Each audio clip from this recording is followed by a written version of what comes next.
Hi hello అందరికీ నమస్కారం. Welcome to Pushyami talks. ఎలా ఉన్నారండి అందరూ? నేనైతే చాలా అంటే చాలా బాగున్నాను. మీరందరూ కూడా ఇంకా ఇంకా బాగుండాలని మనస్ఫూర్తిగా కోరుకుంటున్నాను.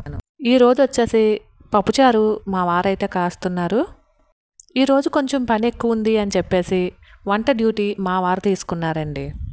అంటే బయటికెళ్ళి పని ఉంది అని చెప్పేసి వంట డ్యూటీ వరకు మా వారు తీసుకున్నారనమాట. కాకపోతే తెలియందేముందండి, మగవాళ్ళు వంట చేసినట్లయితే అది డ్యూటీ తీసుకున్నట్టు ఉండదండి, డబుల్ పని కల్పించినట్టు ఉంటుంది కదా. వాళ్ళు మనకి హెల్ప్ చేస్తారని చెప్పి మనం అనుకుంటాం, కానీ వంటగదిని పెంట చేస్తారండి. నిజానికి వాళ్ళు వంట చేసి పెట్టేటటువంటి ఆ మనసుని అర్థం చేసుకుని పోనీలే ఇంతే అనుకోవాలో లేదా డబుల్ పని కల్పిస్తున్నందుకు బాధపడాలో అర్థం కాదండి. ఇక మా వారు సాంబార్ పెట్టడం పూర్తయిన తర్వాత చూడండి, కిచెన్ అంతా ఎలా ఉందంటే అలా ఉంది. ఇప్పుడు కిచెన్ అంతా కూడా క్లీన్ చేయాలండి. ఎక్కడ వస్తువులు అక్కడ సర్దేయాలి. మగవాళ్ళు వంట చేసేటప్పుడు ఏంటంటే అన్నీ కూడా తీసి ఇవ్వాల్సి ఉంటుందండి. ఎందుకంటే వాళ్ళ ఇంట్లో ఉంటున్నప్పటికీ కూడా వాళ్ళకి ఏ వస్తువులు ఎక్కడున్నాయి అనేవి పెద్దగా తెలియదు కదా. కాబట్టి అన్ని వస్తువులు సాంబార్కి సరిపడగా ఏవేం కావాలి అనేవి అన్నీ కూడా తీసి పైన పెట్టాను. నిజానికి ఇది డబల్ పనేనండి. మనం చేసుకుంటే ఈ పని ఎంతో టైం పట్టదు. ఏ మాటకు ఆ మాట చెప్పుకోవాలండి. మా బావ కనుక పప్పుచారు కాచినట్లయితే అచ్చు గుద్దినట్లు అమ్మమ్మ కాచిన పప్పుచారులానే ఉంటుందండి. అంటే కొంచెం చిక్కగా కాస్తారనమాట పప్పుచారు, బాగుంటుంది. సరే, పప్పుచారు మా వారైతే కాచేసి బాక్స్ తీసుకుని ఆయన ఆఫీస్కి వెళ్ళిపోయారు. అలాగే మా పాపకు కూడా క్యారేజ్ ఇచ్చేసి ఇల్లంతా కూడా ఒకసారి క్లీన్ చేస్తున్నానండి. మిగిలిన ఇల్లంతా కూడా మనం నెలకు ఒకసారో 2 నెలలకు ఒకసారో లేదా 6 నెలలకు ఒకసారో డీప్ క్లీన్ చేసుకుంటాం. కానీ కిచెన్ విషయానికి వచ్చేసరికి ప్రతిరోజు ఉదయము క్లీన్ చేస్తాము, మధ్యాహ్నము క్లీన్ చేస్తాము, సాయంత్రము క్లీన్ చేస్తాము. ఎన్నిసార్లు క్లీన్ చేసినా మళ్ళీ మళ్ళీ చెత్త అయ్యేటటువంటిది కిచెన్ ఒక్కటేనండి. అందులోకి మగవాళ్ళు వంట చేస్తే చూసారు కదండి కిచెన్ ఎలా ఉందో. ఇక నేనైతే ఇడ్లీ పప్పు నానబెట్టానండి. ఇడ్లీ పప్పు సాయంత్రం రుబ్బాలి. అలాగే పప్పుచారు ఒక గిన్నెలోకి అయితే తీసేస్తున్నానండి. ఇది కాచినప్పుడు ఉదయం పప్పుచారులాగా ఉంది. నాకు తెలిసి ఇది సాయంత్రానికి కూరగాయలన్నీ వేసినటువంటి పప్పులా మారిపోతుందేమో అని చెప్పేసి అనుకుంటున్నానండి. అలాగే మార్నింగ్ హడావిడిలో ఏంటంటే టీ పెట్టానండి. టీ బంగిపోయింది. అలానే ఇటు సైడ్ రైస్ పెట్టాను. రైస్ కూడా బంగిపోయింది. ప్రస్తుతానికి జస్ట్ ఒక టిష్యూ ఇచ్చుకుని తుడిచేస్తున్నాను. ఎందుకంటే ఈరోజు మంగళవారం కదండి. మంగళవారం ఎందుకో గ్యాస్ స్టవ్ క్లీన్ చేయమండి, అంటే తుడుస్తాం కానీ కడుక్కోమన్నమాట. అది మాకున్నటువంటి సెంటిమెంట్ అండి. ఇదిగోండి టీ పొంగిపోయిందని చెప్పేసి అన్నాను కదా. అమ్మమ్మ పొయ్యి ఎప్పుడు కూడా మంగళవారము శుక్రవారాల్లో క్లీన్ చేయొద్దు అని చెప్పేసి అంటుంది. అవసరమైతే సోమవారం నైట్ కానీ గురువారం నైట్ కానీ క్లీన్ చేసి ముందే పెట్టేసుకోమని చెప్తుందనమాట. ఇక మాకు అదే అలవాటు అయిపోయిందండి. అందుకని మంగళవారం శుక్రవారం ఒకవేళ ఏమైనా పొంగిపోయినా సరే తుడిచే చూసుకుంటాం తప్ప కడగం అనమాట. అది సెంటిమెంట్ అనుకున్నా చాదస్తం అనుకున్నా ఏదైనా అంతేనండి, ఇంకా అలాగ అలవాటు అయిపోయింది. ఇక గిన్నెలన్నీ కూడా నానబెట్టేసి శుభ్రంగా తోమేసి శుభ్రంగా పక్కకైతే పెట్టేశానండి. ఇప్పుడు వంటగది ఒక రూపుకి ఒక కొలిక్కి వచ్చిందనమాట. ఇప్పుడు చూపిస్తున్న క్లిప్ ఏమో సాంబార్ కాసినప్పుడు ఉన్నటువంటి క్లిప్ అండి.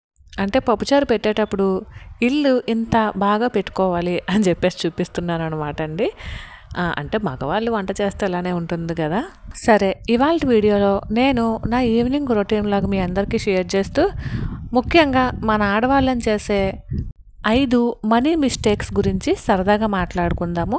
ఇవి అందరికీ తెలిసినవే అయినప్పటికీ కూడా మనకి తెలియకుండానే మనమే ఖర్చు పెట్టేస్తూ ఉంటామన్నమాట. అవేంటో సరదాగా చూద్దామండి. అందులో ఫస్ట్ది వచ్చేసి వెల్తీగా కనిపించడం కోసం మనం పడే పాటలు ఉంటాయి. దానికి రీజన్స్ 1,00,000 ఉండొచ్చండి. ఎందుకంటే మనం ఎక్కడికైనా బయటకు వెళ్ళినప్పుడు సింపుల్గా ఏదైనా ఫంక్షన్కో పెళ్ళికో వెళ్ళినప్పుడు మన బంధువులు కానీ మన ఫ్రెండ్స్ కానీ లేదా మన చుట్టుపక్కల వాళ్ళు కానీ పుసుకున కొన్ని మాటలు వదిలేస్తూ ఉంటారనమాట. ఏమే పిల్ల, బాగానే సంపాదిస్తున్నారు కదా మీ ఆయన, మరి మీరెందుకు ఇలాంటి బట్టలు కట్టుకుంటున్నారు, మీరేంటి మెడ బోసుగా పెట్టుకుని వస్తున్నారు, ఇలాంటివి ముఖ్యంగా మన ఆడవారి విషయాల్లోనే ఎక్కువగా వచ్చేస్తూ ఉంటాయండి. ఎందుకంటే మనతోనే ఉంటూ మనకేదో మంచి చెప్తున్నట్లు ఇలాంటి చెత్త మాటలన్నీ చెప్తూ ఉంటారనమాట. చాలామంది అలాగే ఉన్నారండి. బాగానే సంపాదిస్తున్నారు కదా! ఇంకా స్థిరపడలేదేంటి అనేవాళ్ళు కొంతమంది ఉంటే, ఏమే పిల్ల ఎప్పటినుంచో ఎక్కడ వేసిన గొంగలి అక్కడే ఉంది. ఇంకా మీరు లైఫ్ ఇంతేనా అని చెప్పి అడిగేవాళ్ళు చాలామందే ఉన్నారండి. మన లైఫ్ గురించి మనకన్నా పక్క వాళ్ళు ఎక్కువగా ఆలోచిస్తూ ఉంటారండి. అందులోకి ఆడవాళ్ళండి. ఎవరు అవునన్నా కాదన్నా ఇది నిజమండి. ఎందుకంటే చాలాసార్లు ఫంక్షన్స్‌కి కానీ, పెళ్ళిళ్ళకి కానీ ఇలాంటి వాటికి వెళ్ళినప్పుడు చాలామంది నోటి నుంచి ఈ మాటలైతే విన్నాననమాట. అయినా లైఫ్‌లో సెటిల్ అవ్వడం అంటే ఏంటండి? ఒక పెద్ద ఇల్లు కట్టుకోవడం, ఒక పెద్ద కారు కొనుక్కోవడం ఇదా? అలా పెద్ద ఇల్లు, పెద్ద కారు కొనుక్కున్న వాళ్ళు కానీ, ఒక పెద్ద ఇల్లు కట్టుకున్న వాళ్ళు కానీ, ఈఎంఐలు కట్టలేక మళ్ళా తిరిగి అదే ఇల్లు అమ్ముకున్న వాళ్ళు చాలామందే ఉన్నారు. అవే కార్లు అమ్ముకునే వాళ్ళు కూడా ఇంకా ఎక్కువ మంది ఉన్నారు కదా!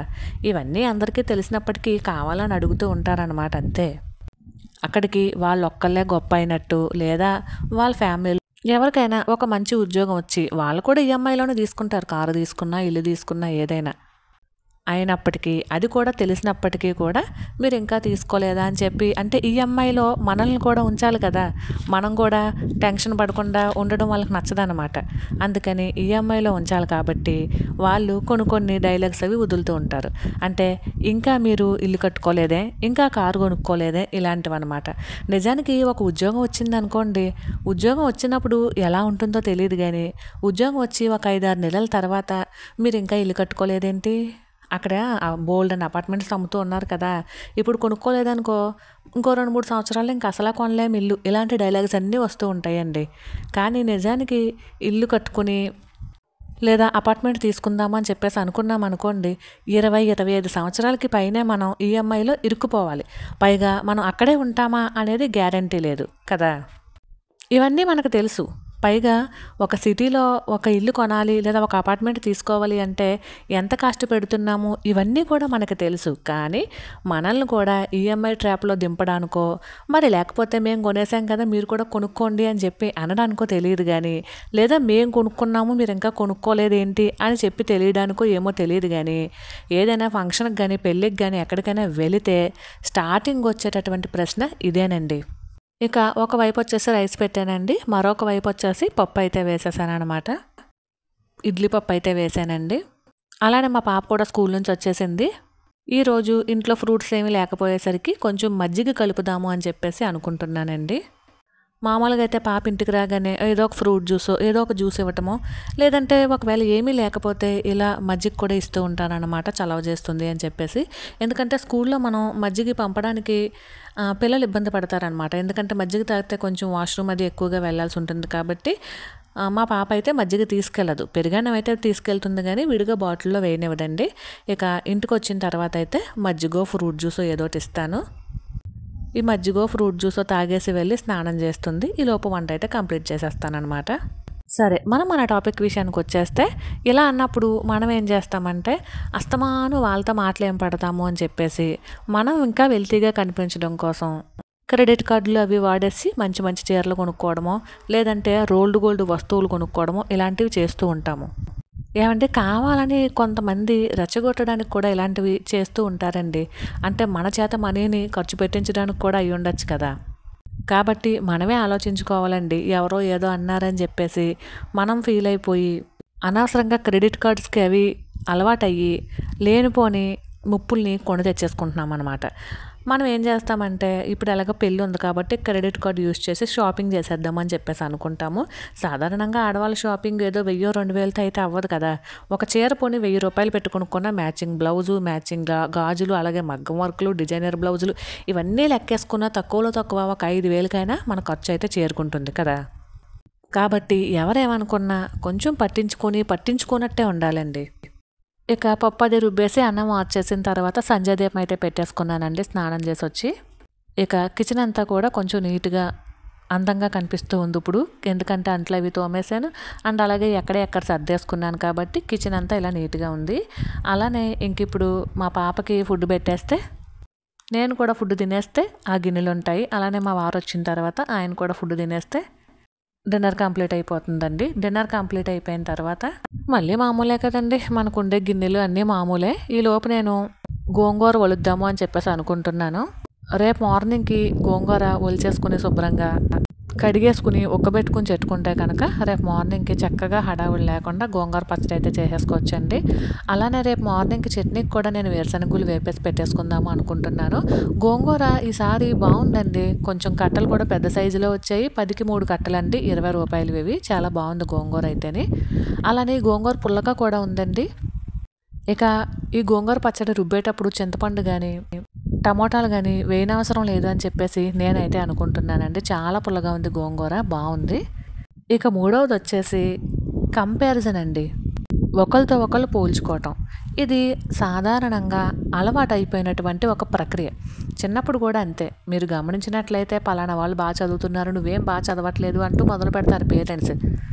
మనం కూడా అదే పోలికని మన పిల్లల మీద రుద్దుతూ ఉంటాము. వాళ్ళు బాగా చదువుతున్నారు, వీళ్ళు బాగా చదువుతున్నారు, మీరు చదవట్లేదు. అంటే ఇక్కడ నేను చదువు అనేది ఎగ్జాంపుల్కి చెప్తున్నానండి. ఇంకా చాలా రకాలుగా పోలుస్తూ ఉంటాం. ఈ పోలిక ఏమైపోయిందంటే పోను పోను అది పెద్దవాళ్ళలో కూడా ఎక్కువైపోయింది ఈ మధ్యకాలం. మన పక్కింటి వాళ్ళతో పోల్చుకోవటం, ఎదురింటి వాళ్ళతో పోల్చుకోవటం, ఫ్రెండ్స్తో పోల్చుకోవటం, ఇది ఎక్కువైపోయింది. జీతాలు అందరికీ ఒకేలా ఉన్నా ఎందుకు వాళ్ళు ఇంత హ్యాపీగా ఉన్నారు, వాళ్ళు ఎందుకే అప్పుడే ఇల్లు కట్టేసుకున్నారు, వాళ్ళు ఎందుకు అప్పుడే బంగారాలు అవి కొనుక్కున్నారు, ఇట్లాంటి ఆలోచనలు వచ్చేస్తూ ఉంటాయండి. ఏమంటే జీతాలు ఒకేలా ఉన్న జీవితాలు ఒకేలా ఉండవండి. అందరికీ ఒకే విధమైనటువంటి ఖర్చులు ఉంటే ఇంకెందుకండి మనుషులకి ఇన్ని బాధలు అవిని. కాబట్టి జీతం ఒకటే అయినా జీవితాలు ఒకే రకంగా ఉండవు. కాబట్టి ముఖ్యంగా ఈ పోలిక అనేది కాస్త తగ్గించుకోవాలండి. మనసుకు అనిపిస్తుంది, నిజమే కావచ్చు, తప్పులేదు.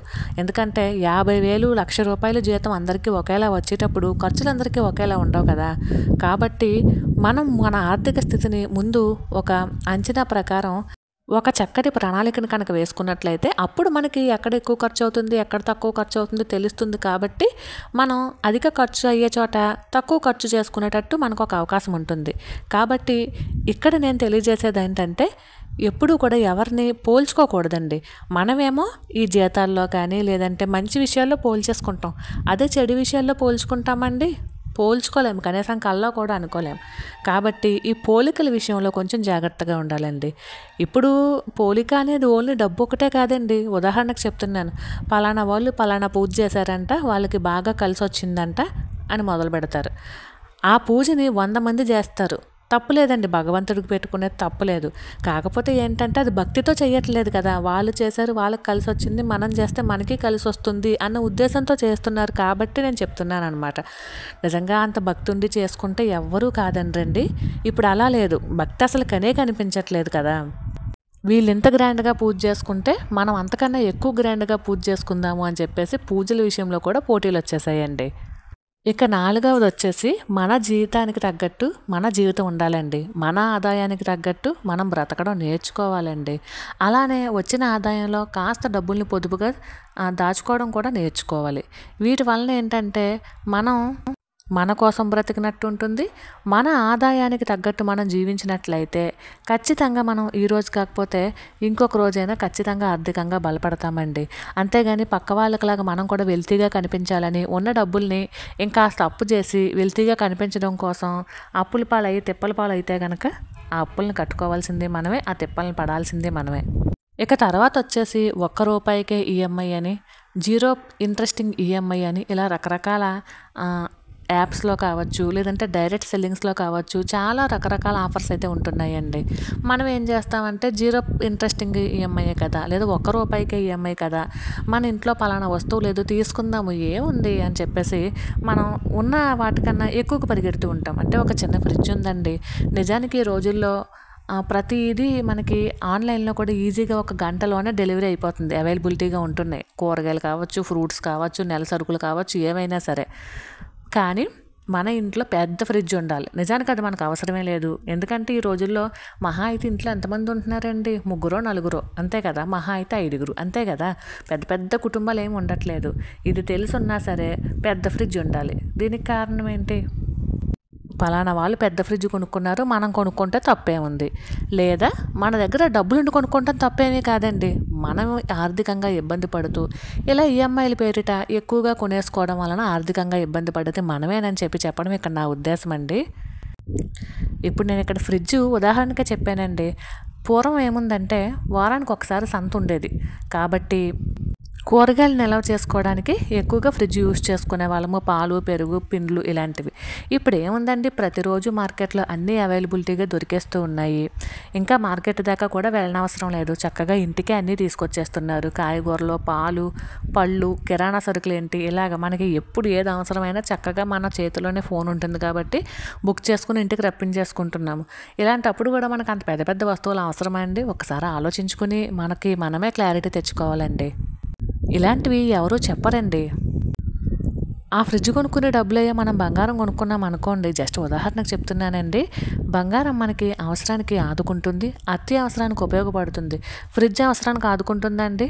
అత్యవసరానికి ఉపయోగపడుతుందా? పోనీ బట్టలు కొనుక్కుంటాం, అవసరానికి ఆదుకుంటాయా? ఇలా ఆలోచించడం మర్చిపోతున్నామండి మనం ముఖ్యంగా. అదే పెద్దవాళ్ళు అంటే మనకు చెప్తారు, మన అత్తగారో లేదంటే అమ్మమ్మో ఎవరో ఒకరు చెప్తారు, కానీ మనం వినం కదా. ఏదైనా సమస్య వస్తే తప్ప మనం వినం. కాబట్టి ఏదైనా సరే 1కి 10 సార్లు ఆలోచించుకొని నిజంగా మనకి వస్తువు అవసరమా అని చెప్పి ఖచ్చితంగా కావాలి అనుకుంటే కొనుక్కోవాలండి, తప్పదు. అంతేగాని ఇంట్లో మంచిగా, ఇక్కడ నేను ఇందాక ఫ్రిడ్జ్ గురించి చెప్పాను కాబట్టి మళ్ళీ ఫ్రిడ్జ్ గురించే చెప్తున్నాను. మంచిగా ఫ్రిడ్జ్ రన్ అవుతున్నప్పుడు, మనకు సరిపోతున్నప్పుడు పెద్ద ఫ్రిడ్జ్, గొప్ప ఫ్రిడ్జ్ ఏమీ అవసరం లేదండి. ఒకవేళ ఇన్కేస్ ఫ్రిడ్జ్ పాడైంది అనుకోండి, అప్పుడు ఇది వరకటి మీద కొంచెం పెద్ద ఫ్రిడ్జ్ తీసుకున్నా తప్పలేదు. ఎందుకంటే మన ఫ్రిడ్జ్ పాడైంది, ఉన్న ఫ్రిడ్జ్ పనిచేయట్లేదు కాబట్టి ఉన్న దాంట్లో కాస్త పెద్దది తీసుకుంటాము, మన బడ్జెట్లో తీసుకుంటాం, అంతే కదా. అంతేగాని వాళ్ళకుంది వీళ్ళకుంది ఇలాంటివి కంపారిజన్ వద్దు అని చెప్పేసి చెప్పడమే ఇక్కడ నా ముఖ్య ఉద్దేశం అండి. అంటే అందరూ అలాగే ఉన్నారని నేను చెప్పట్లేదండి, చాలామంది అలాగే ఉన్నారు. సరే, ఇక్కడ నేనైతే రేపు ఉదయం కోసం గోంగూరనైతే ఉక్కబెట్టేస్తున్నానండి. అలాగే వేరుశనగ పలుకులను కూడా వేపుకుంటున్నాను చట్నీ కోసం అని చెప్పేసి. కొంచెం గోంగూర విడిగా తీసి పక్కన పెట్టుకుంటున్నానండి. ఎందుకంటే ఏ చికెన్ అయినా తెచ్చుకొస్తే కనుక ఈ చికెను గోంగూర బాగుంటుంది, లేదా మటను గోంగూర బాగుంటుంది కాబట్టి అందులో వేద్దాము అనే ఉద్దేశంతో కొంచెం గోంగూర అయితే తీసి పక్కన పెట్టానండి. ఒకవైపు వచ్చేసి వేరుశనగ పలుకులను అయితే వేపుకుంటూ ఉన్నాను చట్నీ కోసం అని చెప్పేసి. ఒకవైపు గోంగూర అయితే మగ్గుతూ ఉంది. ఇలా ముందు రోజే కనుక కొన్ని పనులు ప్రిపేర్ చేసేసుకుంటే ఉదయాన్నే క్యారేజీకి హడావుడి ఉండదన్నమాట. గోంగూర బాగా ఉడికిపోయిన తర్వాత కొంచెం చల్లారిన తర్వాత గిన్నెలోకి తీసి అయితే పెట్టుకుంటున్నానండి. ఇది రేపు మార్నింగ్ పచ్చడి చేసి తాలింపు వేస్తాను, ఇప్పుడైతే వేయను. ఎందుకంటే టైం వచ్చేసి ఆల్మోస్ట్ 8:30 అయిపోతుంది. ఆల్రెడీ మా పాపకి ఫుడ్ అయితే పెట్టేశానండి, నేను కూడా ఫుడ్ తినేసాను, ఇంకా మా వారు తినాలి. వేరుశనగ పలుకులు కూడా ఏగిపోయాయండి, స్టవ్ ఆపేసాను అది కూడాను. అండ్ అలాగే ఇడ్లీ పిండిలోకి రవ్వ అయితే కలిపేసి ఫ్రిడ్జ్లో అయితే పెట్టేశాను కదా. కాకపోతే కిచెన్లో ఈ గిన్నెలు తోముడు సెక్షన్ ఉంటుంది చూడండి, పొద్దున్న నుంచి సాయంత్రం దాకా ఏవో ఒక గిన్నెలు ఉంటూనే ఉంటాయండి. ఇదిగో మళ్ళీ వంట అంతా అయిపోయిన తర్వాత ఇంకా నాకు గిన్నెలు వస్తూనే ఉన్నాయి. ఆల్రెడీ ఈవినింగ్ నుంచి ఇప్పటి వరకు ఒక 3 సార్లైనా గిన్నెలు తోముంటాను, ఇది 4వ సారి అనమాట. కానీ తప్పదు కదండి, ఇలా ఎప్పటికప్పుడు త్వరగా క్లీన్ చేసేసుకుంటే కనుక మనకి కిచెన్ నీట్గా ఉంటుంది.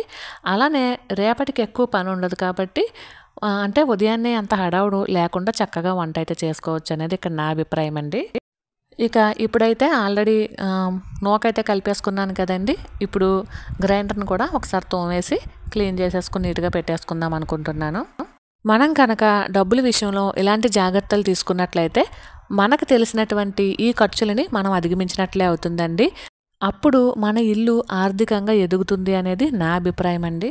నిజానికి ఒక ఇల్లు ఆర్థికంగా ఎదగాలి అంటే ఆ ఇంటి ఇల్లాలి పాత్ర చాలానే ఉంటుందండి. ఇది నేనైతే గట్టిగా నమ్ముతానన్నమాట. గ్రైండర్ అదే శుభ్రంగా క్లీన్ చేసేసుకున్నానండి.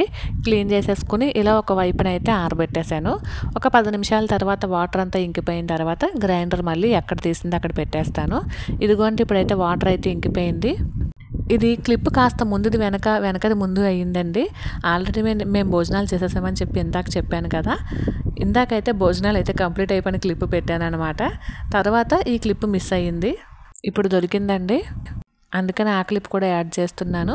ఆల్మోస్ట్ పని అంతా కంప్లీట్ అయిపోయిందండి. ఇక పడుకునే ముందు మా పాపకైతే కొన్ని పాలైతే ఇస్తున్నానండి. ఒక్కొక్కసారి బెల్లం వేస్తూ ఉంటాను, ఒక్కొక్కసారి హార్లిక్స్ వేస్తూ ఉంటాను, ఒక్కొక్కసారి వేడివేడి పాలు పంచదార లేకుండా ఇచ్చేస్తూ ఉంటానండి. పిల్లలకి ఇలాంటివే బలము. మా చిన్నప్పుడు మా అమ్మమ్మ అయితే పచ్చి పాలే ఇచ్చేదండి. అప్పట్లో ఆవులు గేదెలు ఇంట్లో ఎక్కువగా ఉండడం వలన పొదుగు కాడ తీసిన పాలు అమ్మమ్మ పిల్లలందరికీ ఇచ్చేదన్నమాట. ఇప్పుడు ఈ తరం పిల్లలకి అంత అదృష్టం లేదు అని చెప్పేసి నా భావన అండి. ఎందుకంటే అమ్మమ్మ వాళ్ళు చేయలేక గేదెలు ఆవుల్ని కూడా అమ్మేశారు. ఈ పాలు అవి మేము కూడా బయటే కొనుక్కుంటాం అనమాట. ఇంకా బయట కొనుక్కునే పాల గురించి చెప్పాల్సిన అవసరమే లేదు కదా. పైగా ఈ రోజుల్లో పచ్చిపాలు అంత సేఫ్టీ కూడా కాదు, కాబట్టి కాచేసి పాలైతే పిల్లలకి ఇవ్వచ్చండి. మరి అయితే ఇదేనండి వాళ్ళ వీడియో. ఈ వీడియో మీకు నచ్చినట్లయితే please like, share and subscribe.